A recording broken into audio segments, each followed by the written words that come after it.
it's still plastic, right? Some of these polymers can be made using renewable resources, but they're going to behave just as the polymers used or created using fossil fuels, which then become a problem. The plastics production started in 1950, and it started with about, or the boom in production, sorry, started in 1950, and it started with about 1.7 million tons. The official count that was done in 2015 was 320 million tons annually. There estimates that it ranges between 20 million tons below or 20 million tons above as it is right now in 2019, because a lot of countries have made changes, right? But it's still a small amount. Now, you may want to ask yourself, like, why such an issue with plastics? Recall I said that plastics are durable. They're versatile, meaning that they can be used for different applications. And rightfully so, we live in the plastic era because they're durable, they're moldable, they're versatile. They use it for almost everything now. And if you take and look around, look in front of your screen, look in front of where you are, you will notice that there are several items made out of a plastic polymer, which is not a bad thing. The problem is the dependency or the idea that plastic can be discarded or disposed of easily. We understand that plastic is needed, for example, in the medical field. It has changed the medical field tremendously. However, in the food industry or the food and service industry, it is treated like an item that you can easily dispose of and it will disappear like a banana peel or an apple core. And that is not the case. And that is where it becomes problematic, in that there's so much use of plastic and the improper disposal of it, and the idea that it goes away has created a problem. So much so that, based on a 3-year study done by the Department of the Environment, they calculated that, or looking at the importation figures and manufacturer figures.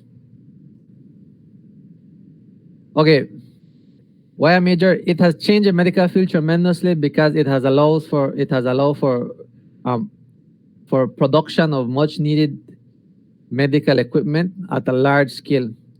Before, needles would be done in using stainless steel, which which made it costly, um, difficult to store, difficult to sterilize. But now they can make needles.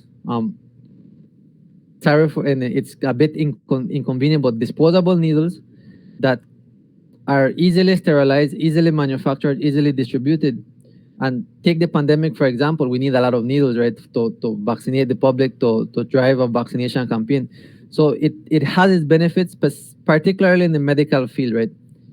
But going back to the single-use items that don't really that aren't really required or aren't really much a necessity, importation and manufacturing for a 3-year period was about 235 million pieces of single-use plastic bags and 57 million pieces of styrofoam and plastic food containers. That means that in 3 years, we imported and produced those amount of single-use plastic items, right? And in those 3 years, only 14.89% and 8.77% was produced locally. That means that almost all of the items that we use, single use, plastic, styrofoam, and styrofoam food containers or such are imported, right? Which means that in average, in 1 year, an individual can use over 700 single-use items. And this is in average, because we know there are people that use a lot more.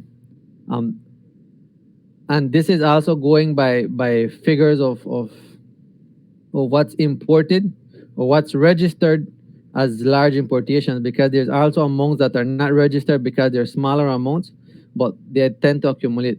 But in average, based on the figures, an individual will use 3 pieces of styrofoam and 11 plastic bags within 1 week, right? Again, we know that people use more. And in a study done by the same Department of the Environment, along with the Statistical Institute of Belize, they sampled the solid waste at the landfill. And keep in mind that we only have one landfill for the entire country. Um, and not all the trash necessarily ends up there. But in that study, they found that 19% of all the solid waste there was single-use plastic bags, plastic food utensils, and styrofoam clamshells. Again, keep in mind that this is the national landfill, where not all the trash necessarily ends up there. So this isn't as accurate as we would want. This is accounting for the trash that is quote unquote properly disposed of and ends up at the landfill.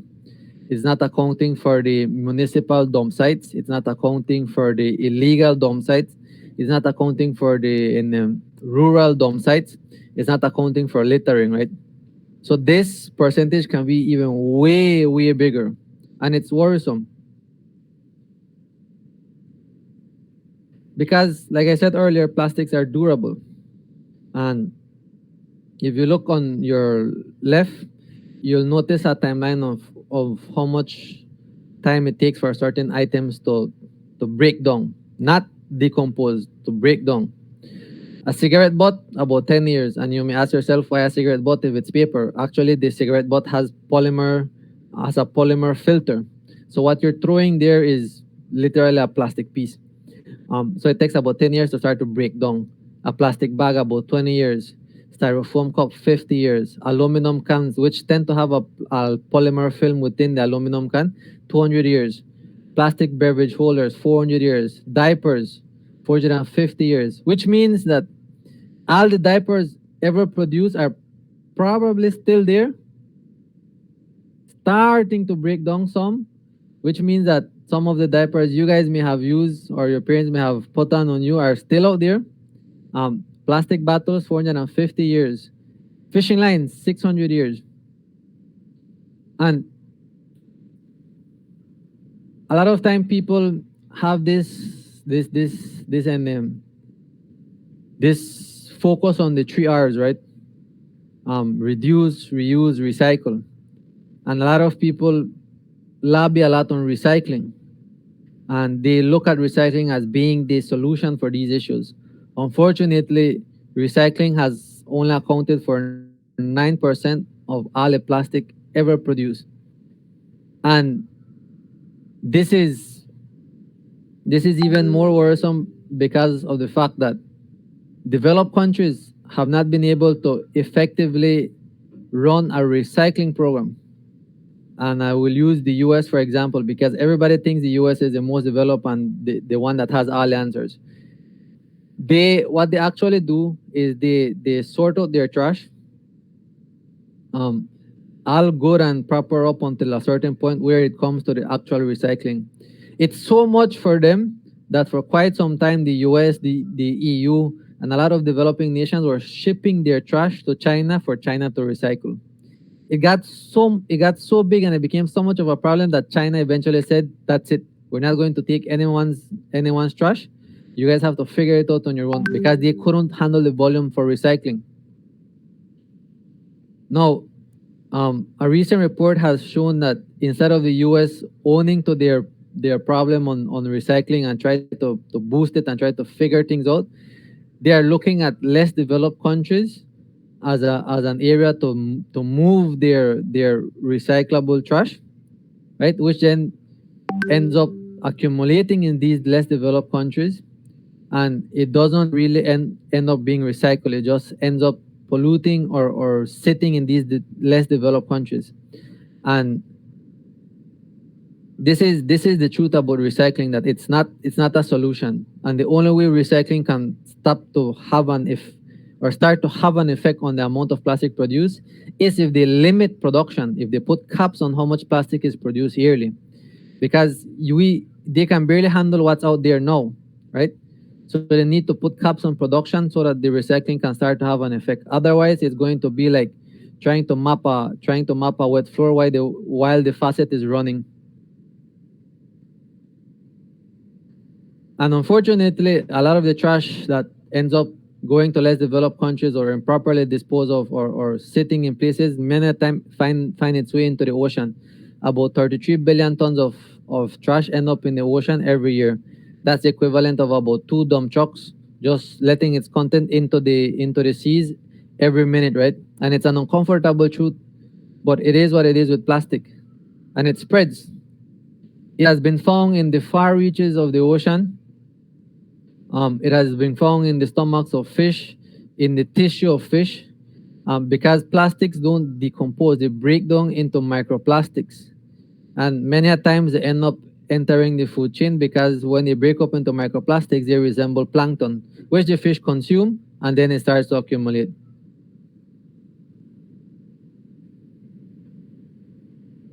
And many a times, or it has been hypothesized, and some scientists are investigating that these plastics are capable of leaching substances into the tissue of animals we may consume, which then may come back to haunt us and affect our health, right?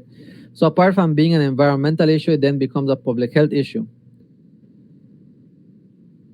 Some of the additives utilized as well can interfere in reproduction and grazing of marine wildlife or marine life, which can then have an effect on the numbers, right?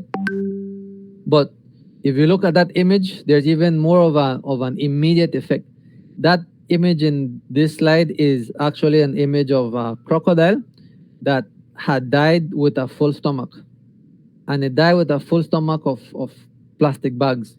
Apparently in San Pedro, I believe it was, in San Pedro, people would throw their trash into the lagoon, and some would throw pieces of chicken after they finish cleaning it into the lagoon with the plastic bag. So the crocodiles would eat it. And this poor fellow ended up accumulating so much bags in its stomach that it couldn't feed, and it just passed away. And when they did a necropsy on the crocodile, they found that its stomach was full of plastic bags, right? Particularly those in chicken bags. So it also has an immediate effect on wildlife. Which is why like I said, we welcome the decision for the government to phase out plastics, and we are ensuring that this is followed through.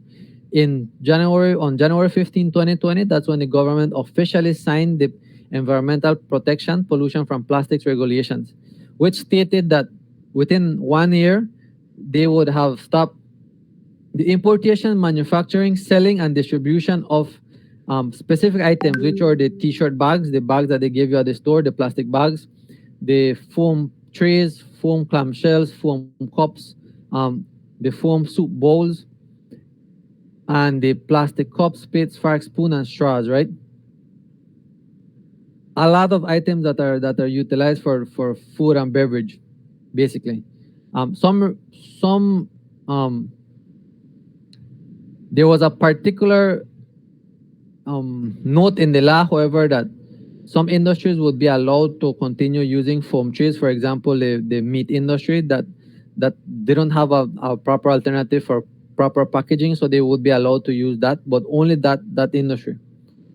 However, right after they signed this into effect,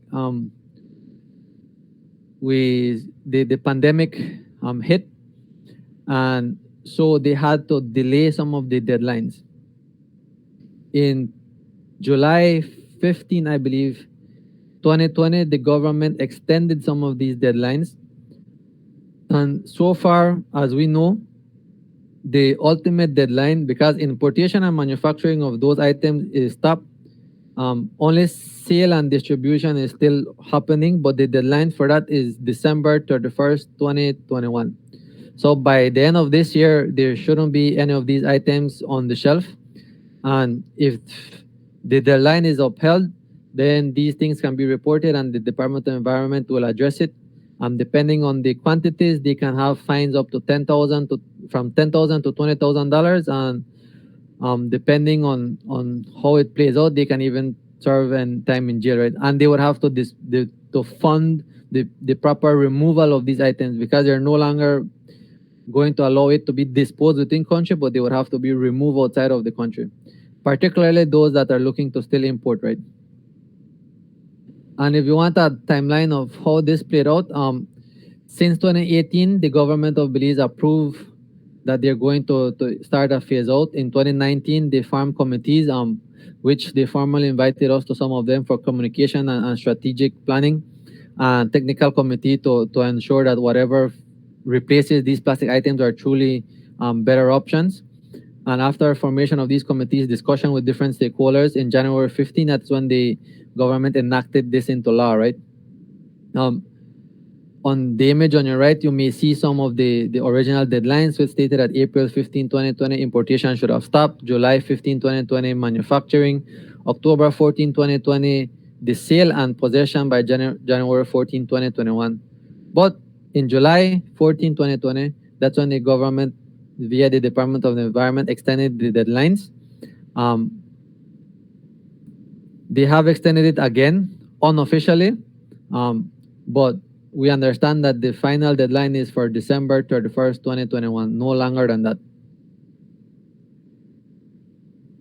And like I said earlier, right now our main campaign is to ensure that the government follows through with this. So we have had meetings with the minister, we have had meetings with the Department of the Environment, we have had meetings with the Belize Bureau of Standards, who is in charge of ensuring that there's a standards, so importers and manufacturers know what are the alternatives to plastics, and they invest in the proper alternatives.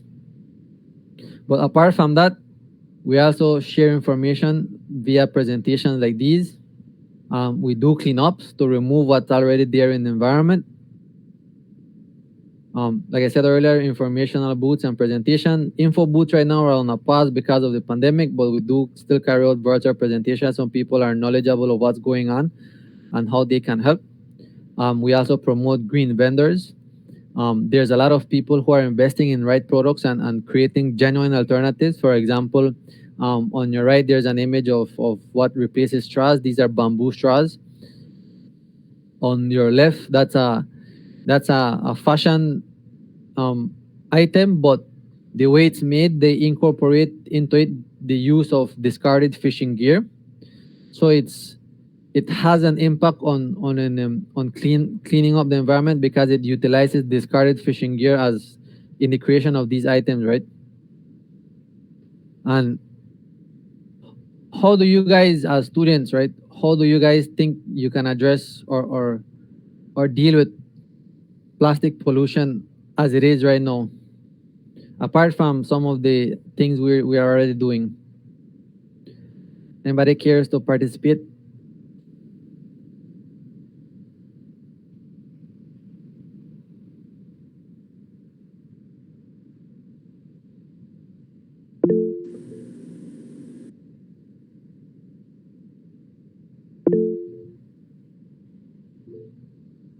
So we have two people, Kaylee and Joanna. Okay, so I would say by actually making the change now and actually like if we already know that plastic is harmful or can cause harmful to the environment, well to actually stop purchasing things that contain plastic. And for example, if you go to the shop and you know that you will have to like to use a plastic, well instead of waiting for the lady in the shop to actually give you the plastic, take a bag that can be made of out of clothes or out of a recyclable bag, no, that can you can use. And for instance, I would say that here in the shops as well, they no longer use bags.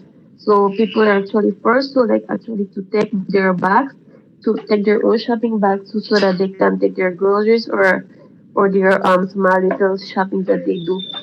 And also by actually trying to use more recyclable things or actually plastic free items, I would say, so that our environment can actually be like stopping the plastic pollution and actually helping to make a better environment as well.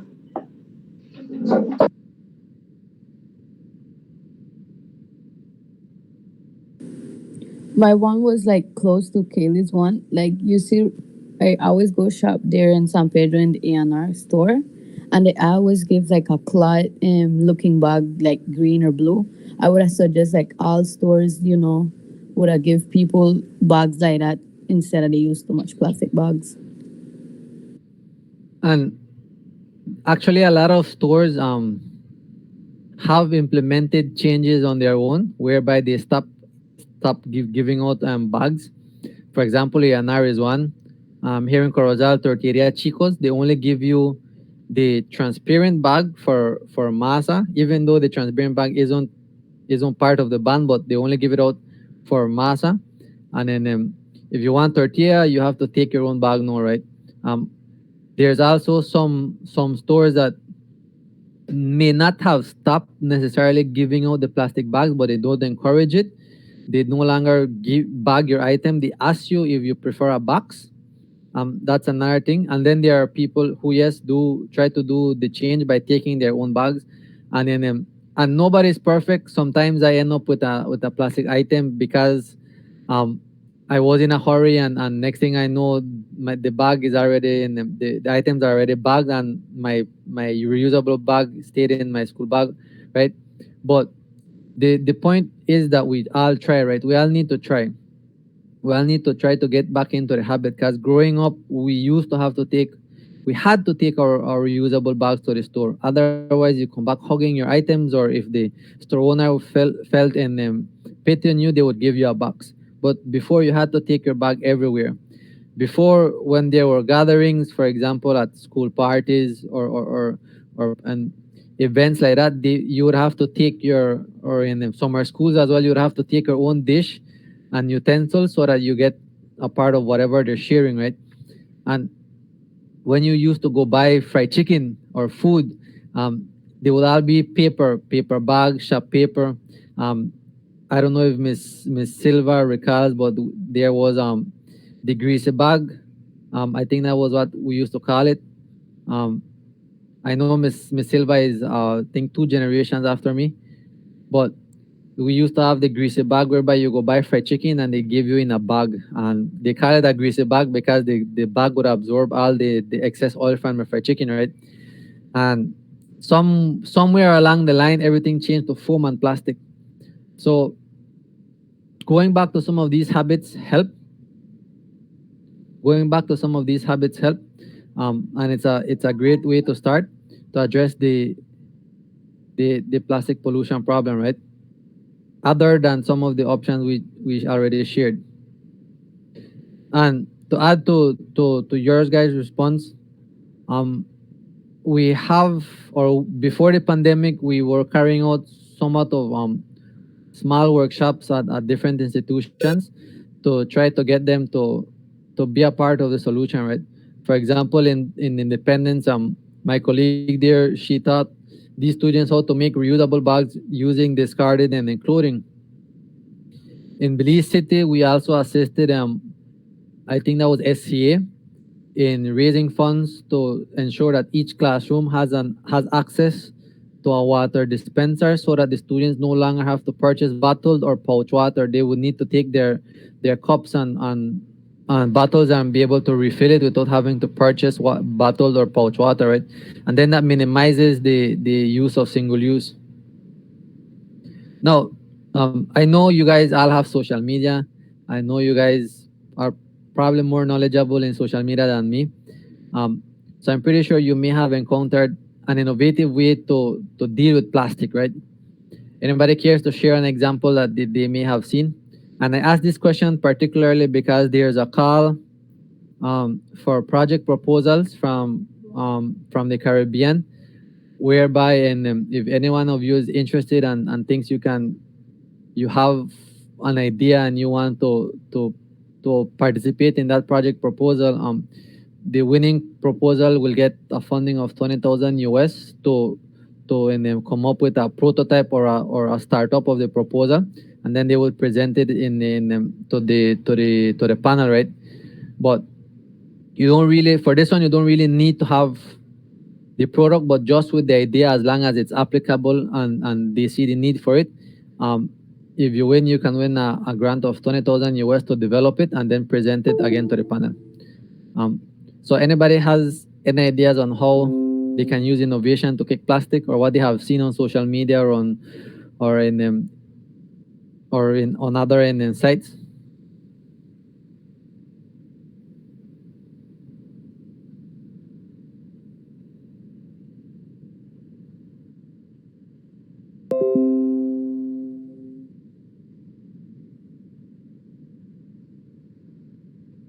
Anyone has seen anything on social media that seemed innovative to you guys? Would like to share it?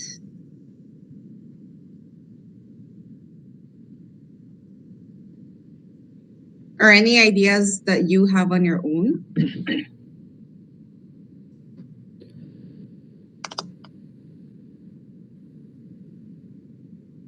Anyone? Should I call out names? Just pick on random people, Miss Silva. I know. All right, Shanti. All right. And then I'll start picking on people. All right, go ahead, Shanti. Thank you.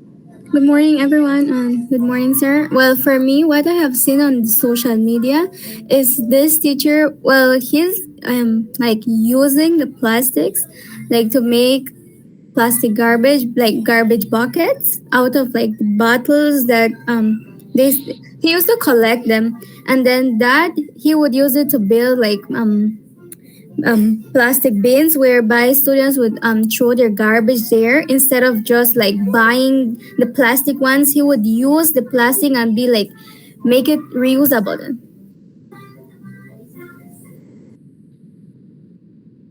Anyone, any other project they have seen?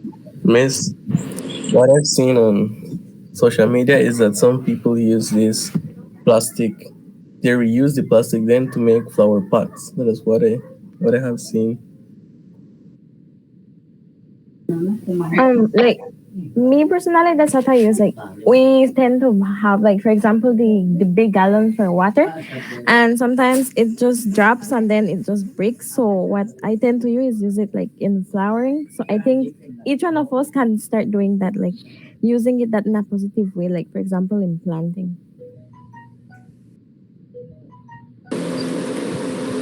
Also, I have seen like from tires, people do like some pretty decoration like stuff, just to have like a home and stuff like that. On the way to Orange Rock, you can see like a Lee place over there, and they create those stuff with tires. Miss, I have seen in some parts of Mexico people doing using the big Coca-Cola plastic bottle and fill it with cement or something like that, and they build houses with it.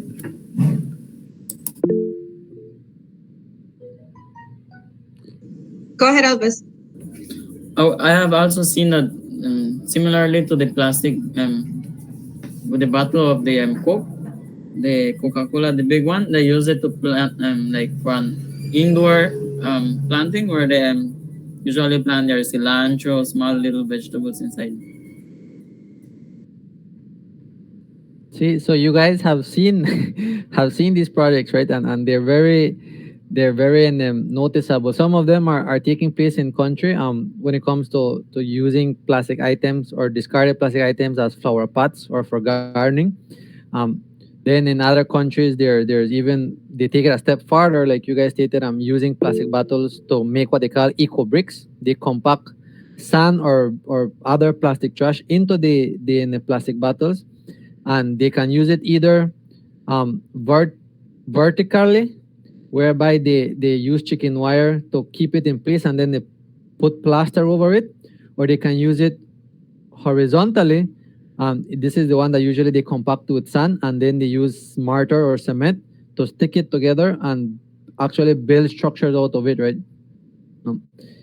There's also other places, for example, in Colombia, where they take non-recyclable trash and using heat and some type of binder, and this is industry secret because these people came up with that solution, but they make bricks, solid plastic bricks, like Lego, like giant Lego bricks that they didn't use to build housing or to build houses, right?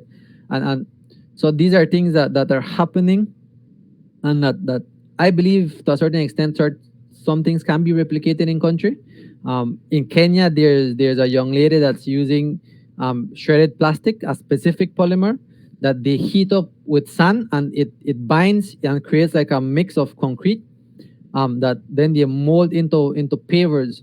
And when they tested it versus traditional concrete pavers, these new pavers were actually stronger and resisted more compressive and tensile strength.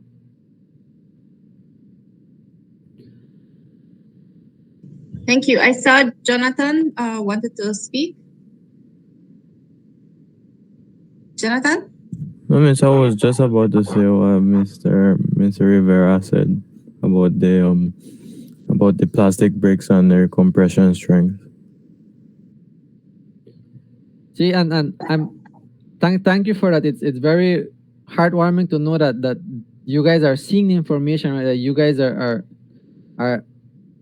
knowing about these things, because it's important for the new generation to know about these things, because at the end of the day, it's you guys who will continue the fight, continue the research, continue the hopefully you don't have to, but you guys will be the ones that will have to continue if there's a need to, the fight against plastic, or the continue to handle the plastic issue, right? So it's good that you guys are being informed, and you guys are staying informed on what's going on and the different alternative or the different solutions. All right, thank you. I wanted to also emphasize on this. We have our ecological park at school, and over years we've been trying to figure out how we could build like a fence to try to avoid having people go into that specific area to cut down the trees, because they usually jump in to try to get log for their fire hearts. So yeah, so we've noticed on this, and we would go back there, like there's like an area where there are like trees missing, and we're trying to preserve it, because we had a partnership with these gentlemen, that one of them was doing his thesis, and I don't know if you know Luis Pena. He works at Shipstern. So they basically were doing bird watching, and they noticed about over 50 species of birds that go there, and that's like their habitat. That's where they start their reproduction and nesting and all of that. And there are like many other species of plants and all of these other organisms. So we're trying to preserve it, because based on what we have seen, even on like Google Maps, that is like the only area that you could say hasn't been like really touched in that specific village or in that area, in that district. So everything else is agriculture, no? Yes, agriculture, cane, corn, or buildings have been built over it. So that's like the only area that these animals have to like go to, to reproduce and so forth. So I'm trying to preserve it. So in this case here now, we want to make this like a project where we even want to incorporate that of recycling, because we want to build benches, we want to do garbage drums, all of those things. And again, there is so much plastic around that we want to, myself and Mr. Devan want to develop a project for our students where it is going to be like our thing to try to find ways to improve this area by already putting at use what we already have available, right? So that is more or less what I just wanted to share that. Yeah. There's a short version and a long version manual on how to utilize plastics to make eco bricks. It's fairly simple, but it's time consuming. And I believe it uses a lot of material when it comes to the concrete mix to bind these things, but it's not something impossible. I can share that with you guys to see if you guys are willing to give it a try. There's also I've seen people use tires to make benches and seating areas. For example, in Rotaract recently did a little in a project at the Mangrove Park. I don't know if you guys have, any of you have visited the Mangrove Park. And Yes, there are benches with the tires. yeah, and that's tables. a first trial, because it needs some more in um some in Reinforcement. yeah, some reinforcements and some in minor details in aesthetic. Oh, I already talked to them about it, and it's something that hopefully we can collaborate on in December, because we did a cleanup with them this past weekend, and I saw their project, and I personally liked it. However, there are some minor details I think they need to work out that I'll be working with them to see if we can figure it out. But those are examples of things that can be done, right? As for the fence, I think you guys could use the eco bricks to build a fence for that, and then implement chain link, because the way they use it, they make the columns using the CM bottles and a pipe. And so if you guys follow that, then you can put a first layer of eco bricks, and then finish the rest with a chain link, which would make it easier, right, and more in cost effective. Because by my understanding, based on what SACD had done, because if you've been to Sarteneja, I understand that the first bus stop at Sarteneja as you enter the village is made out of eco bricks, using bottle stuff with sand and stuck together with concrete. But according to them, it was very, very costly because of the cost of cement and sand that was used as the mortar mix to stick the bottles, right? So maybe putting a first layer of eco bricks for your fence, and then the rest with chain link, will make it more cost effective and still functional, and still utilize discarded items. That's just a suggestion, right? right. Thank you. Actually, that's very true, because the cement and the sand has been going up in price. So that's true. Yeah, we're still trying to figure out how, and because the thing with us is like we have a budget per year, but majority of it, it's like us trying to work it out within department. So that's like a project on its own for the department itself. Definitely. I think also if you visit or you invite NGOs like ourselves and others that may have similar campaigns, I think you guys could get some assistance with that as well.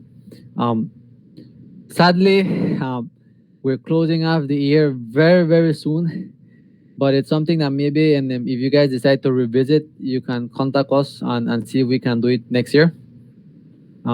It's something that I think would be beneficial for both parties. Yes, I think that would be great. I think if I could stay and speak to you after we finish the presentation, and then we could get Sure. All right. Sure. Then. And then, Okay. Thank you, and thanks for everyone who shared their ideas and what they have seen. And so this last image, I want you guys to, particularly you guys who are science majors, to know, because unfortunately with the phase out of plastics, instead some companies, I'm not going to call names, but companies that are based in our neighboring countries, instead of investing in the proper technology and the proper alternatives, they decided that it would be easier to greenwash your items. And greenwashing is when you make something or you advertise something as being a benefit or not benign, or being benign, sorry, to the environment, when in reality it's not. And so these companies, instead of investing in the right technology and right alternatives, they simply marketed their products differently. However, legally, they still have to tell you what the product is made of. And they do this, or they have always done this, in a small print or at the bottom of the product itself. So when you go at the store, you're going to see pretty packaging of brown foam that is telling you bio bolsa, not bio bolsa, bio baso, bio this, bio that, right? But if you look at the fine print, it's going to show you what the packaging is made of and what the product is made of. And all these numbers represent the polymers that are used in traditional plastic. Number one, PET, or PETE, depending on which country it's coming from, but more than likely it's going to be PET. That is I hate this polymer name. I think it's polyethylene terephthalate or that I always bite my tongue for that one. But this is usually what a lot of beverage bottles are made out of, PET. Number 2 is high density polyethylene. This is what usually detergent or chemical containers are made of.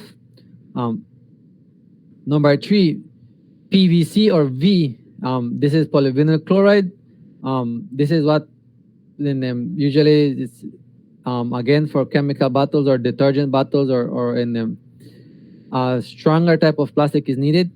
Then you have the most common ones, which is low density polyethylene, which you will find for plastic bags.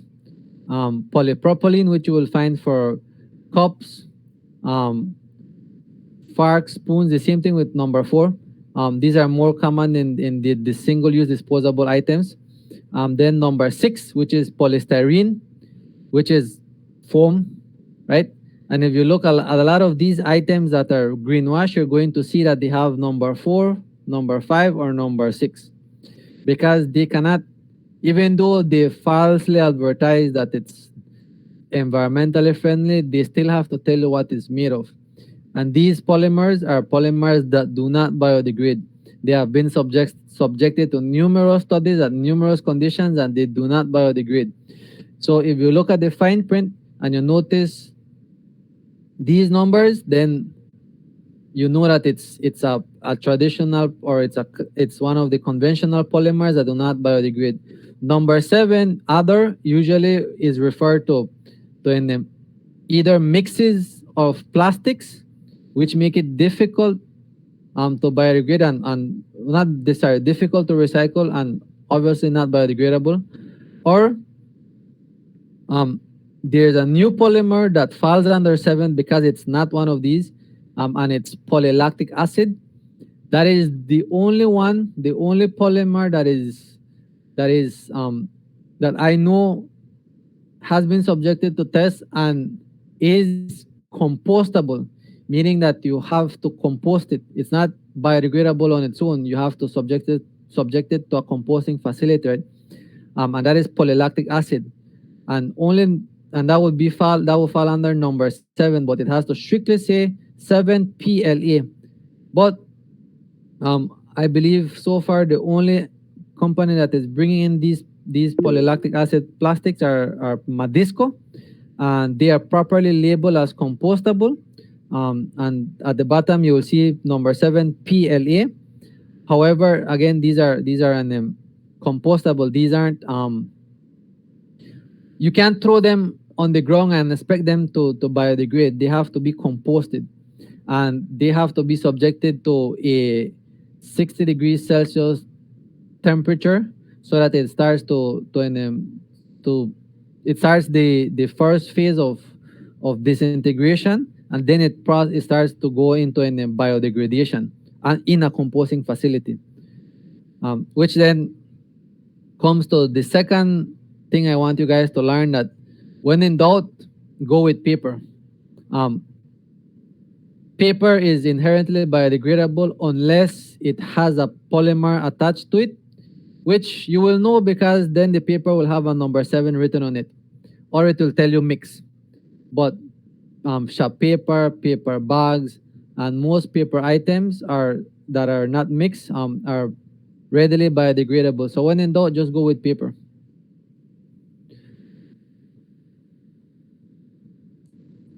And that would be it. That will be the end of my presentation. Any questions, concerns, or queries? If you guys wanna join us as volunteers and learn more about what we're doing, how we're progressing, and join us when we can have more in-person activities, because we're still in a pandemic, which makes it a bit difficult. You guys can join us as volunteers. I will try to send you the link to a sign up form, but that will be the end of it, Miss Silva. All right, thank you. I think I saw Jonathan wanted to speak again. Sir, I also tend to notice that when you mentioned about plastics not being biodegradable. Some people think they are biodegradable, but they only tend to decompose into microplastics, so into the They ground. they break, yeah, they break into in the microplastics. The only polymer that is biodegradable but via composting is polylactic acid, and again it has to be subjected to a 60 degrees Celsius temperature, so that it starts the first process of disintegration, and then it can start the biodegradation process, but only in a composting setup, right? Outside that, it's like the regular plastics.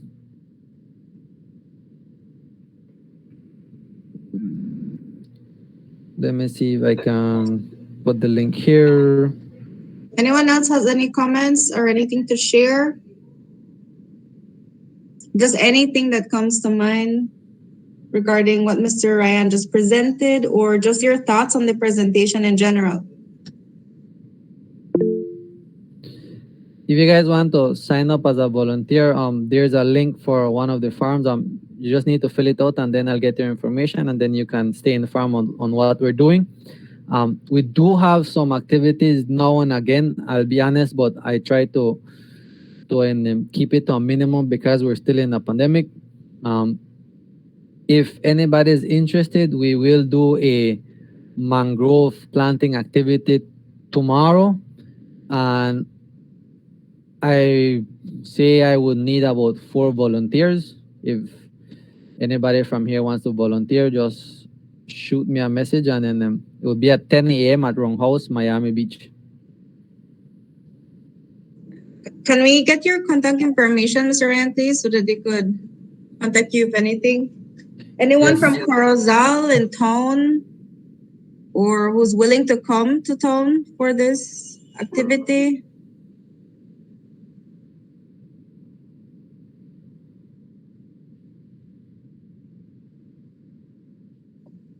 And this is with just yourself, Mr. Ryan, Oceana, or Rotaract? This is with SACD. I am just a facilitator. It's something that I started as a personal project, and SACD just happened to have started a similar thing, so we joined, and I'm facilitating the process for them. We're exploring on how we can come up with a successful way to plant mangrove, to try to repopulate mangrove in the Corozal Bay. Okay. And what time is it going to start? 10 a.m. At 10 at Mangrove Park. No, wrong Sorry. house. Wrong house, sorry. Miami Beach, yeah. Okay. Mangrove Park already has enough mangrove. Oh, yes, that's true. See, guys, So and this we're- is what, yeah, go ahead. Sorry. So we're trying to repopulate in other areas. It's going to be by St. Paul's, that if you guys know Corozal, you would know that there are certain areas that are eroding, and across Hokolkin is one of them. So we want to try to help figure out if we can plant mangrove, and if we are successful in figuring out a way that works, then we can help stabilize the shoreline. Okay, good. So I will be attending, Mr. Ryan. So just to give a helping hand, anyone else willing to attend, I will give you guys extra points for your final project. Nimes. All right, so Kiana there, Kaylee there. Anyone else? Miss, I wish I could attend, but unfortunately, I cannot take a vaccine at the moment, so I can't come out of my house. Okay. Understood. Anyone else? Mr. Ryan, but I am signed in the Oceana. I'm part of it, so I log into the meetings and all of the things that is happening. So I am aware of that too. All right, thank you. Thank you for that.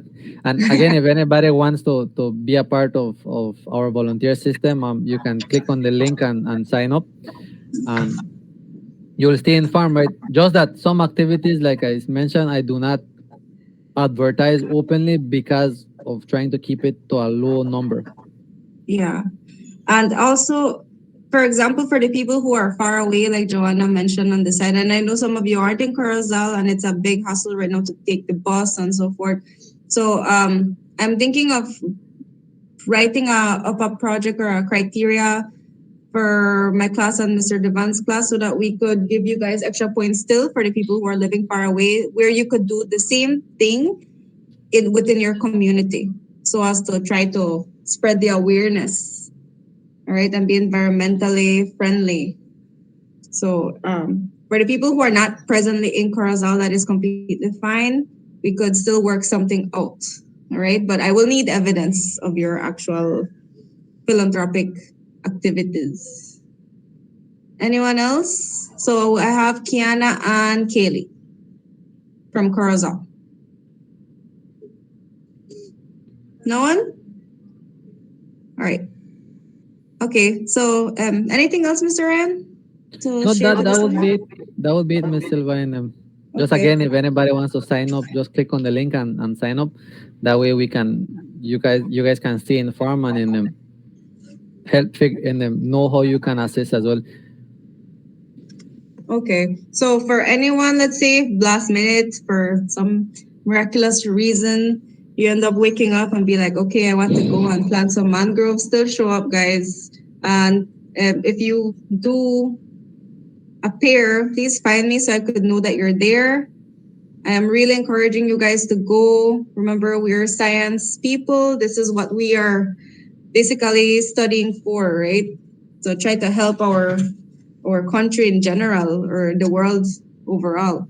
So if there's nothing else, guys, we won't be having our next session. Like I said, I still am going to give you guys your agenda because I am working it out with Mr. Devan because we do want to have some activity on campus next week. So we want to finalize all of that so I could give you the final update. Okay, guys? So remember, final presentations for marine ecology is going to be the last week of November.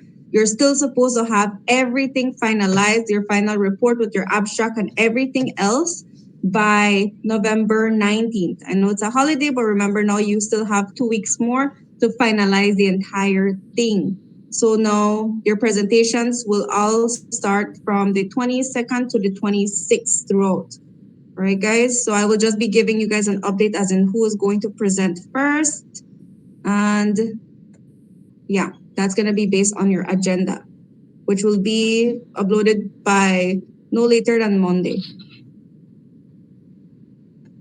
Anyone has any comments, concerns, thoughts on this presentation?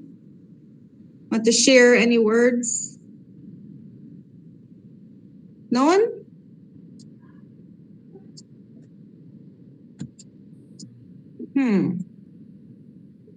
Ashby, do you have anything to say to add on? Gary? Okay, thank you, Brittany. Brittany is saying it is very informing. Good.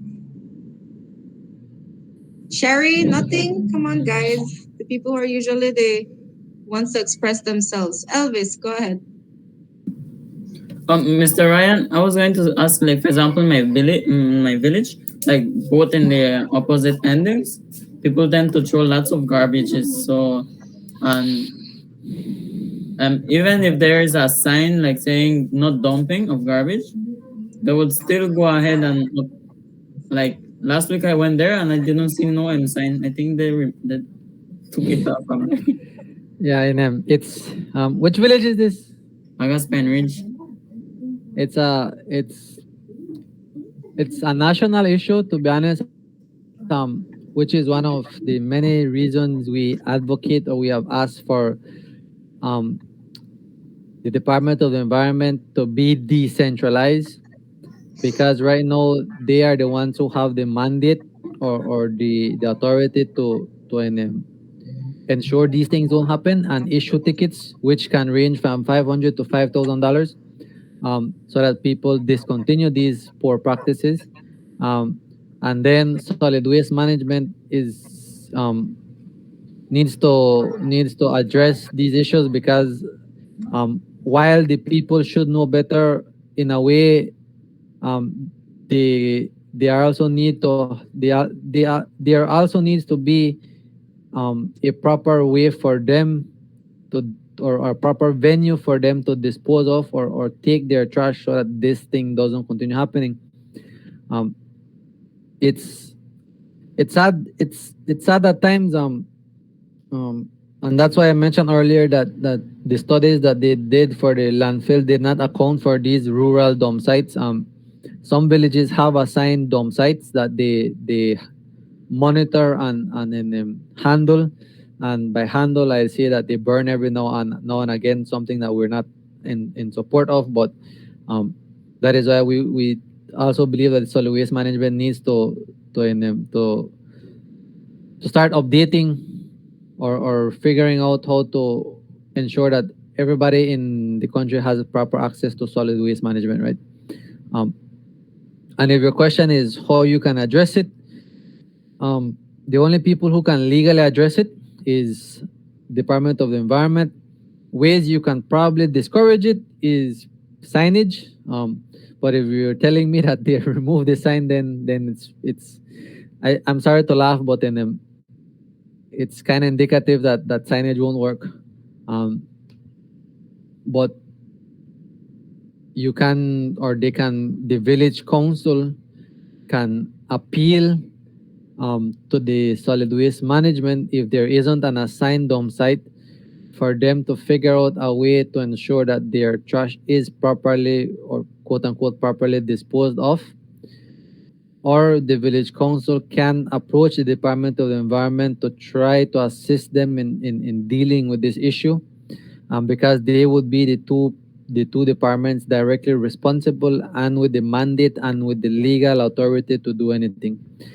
We can advise, but unless the people are open to listening, then we can't force them to change. DOE and solid waste management, well, particularly DOE, can force them via tickets or citations, right? But we can't. So that being said, if you know who your village council chairman is, and if they're interested, you can share them my information, and then I can try and see if I can connect you guys with the Department of the Environment, because they tend to work with village councils from time to time to figure out solutions for these problems. And I hope that answers your question. Okay, sir. Yes, it was informing, sir. Thank you.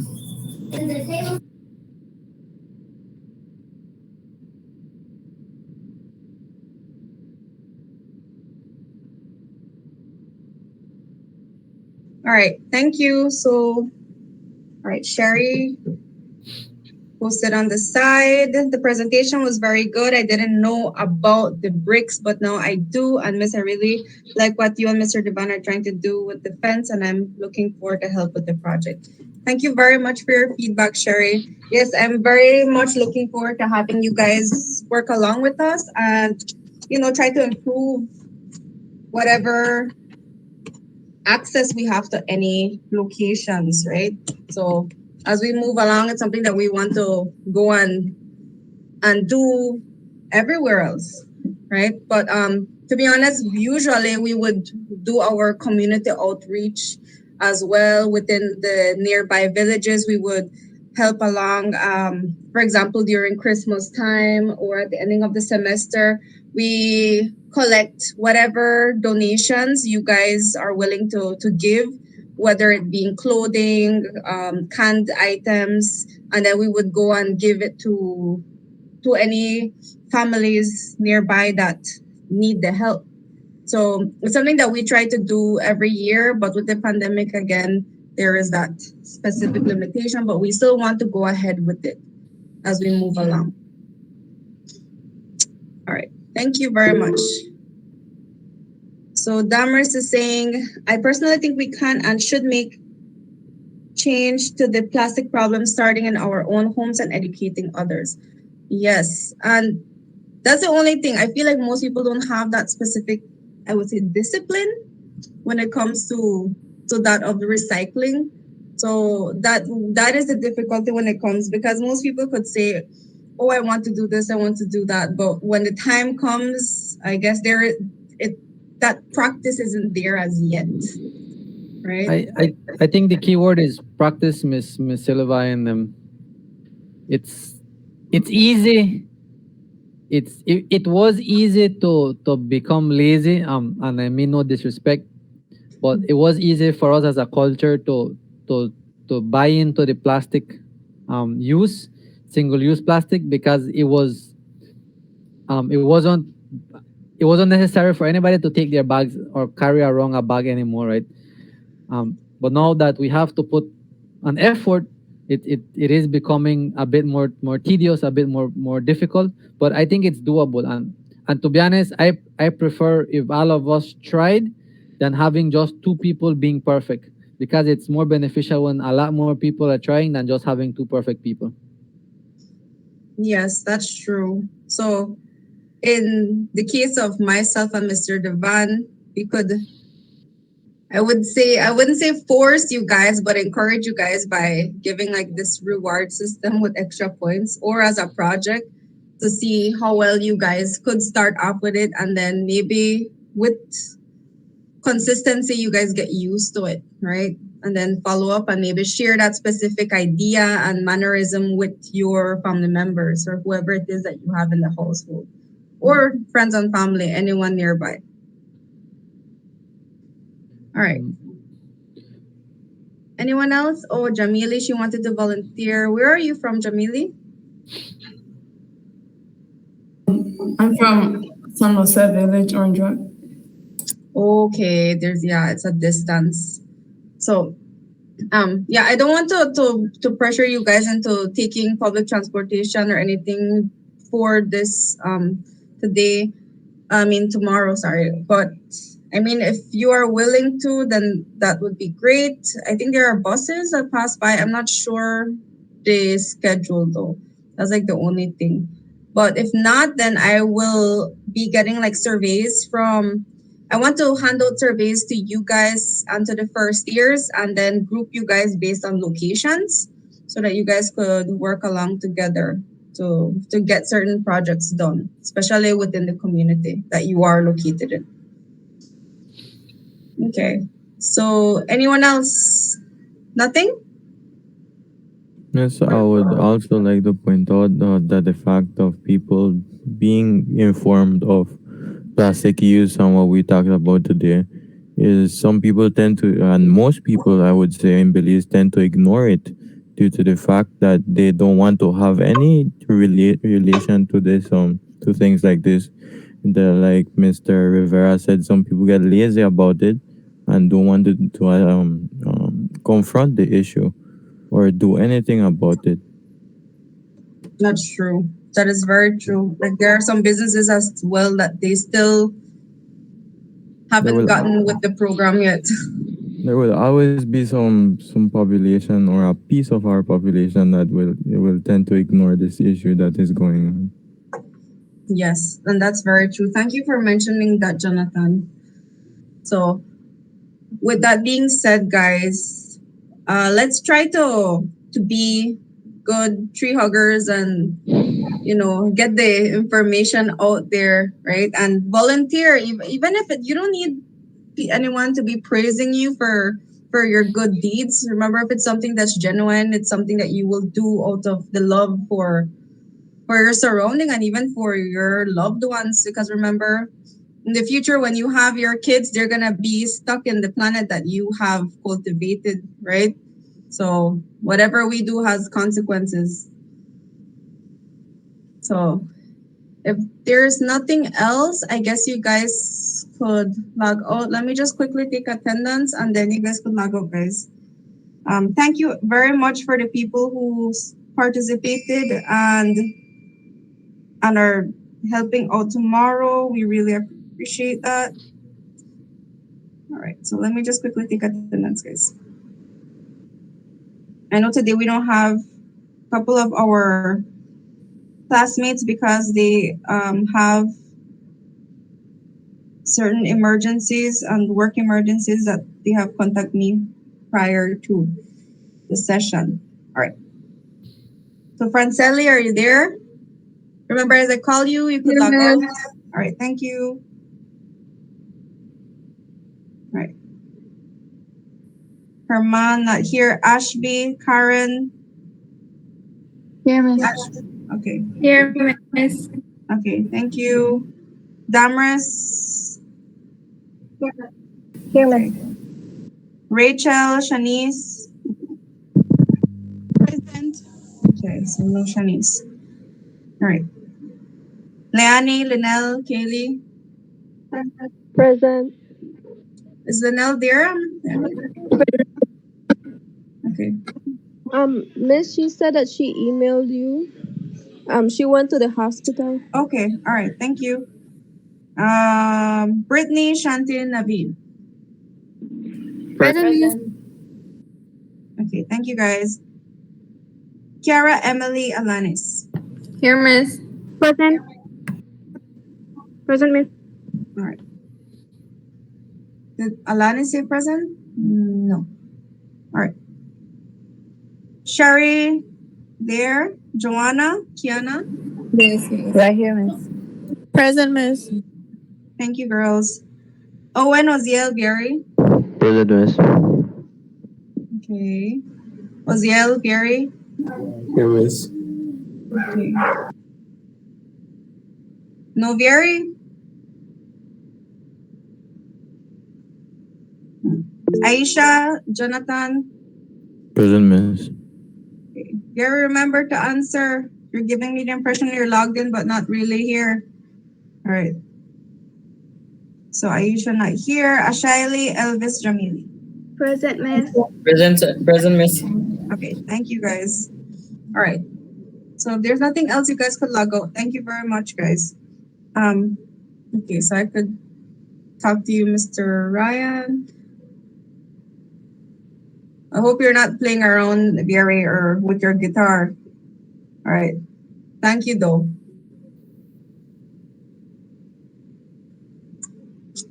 Okay.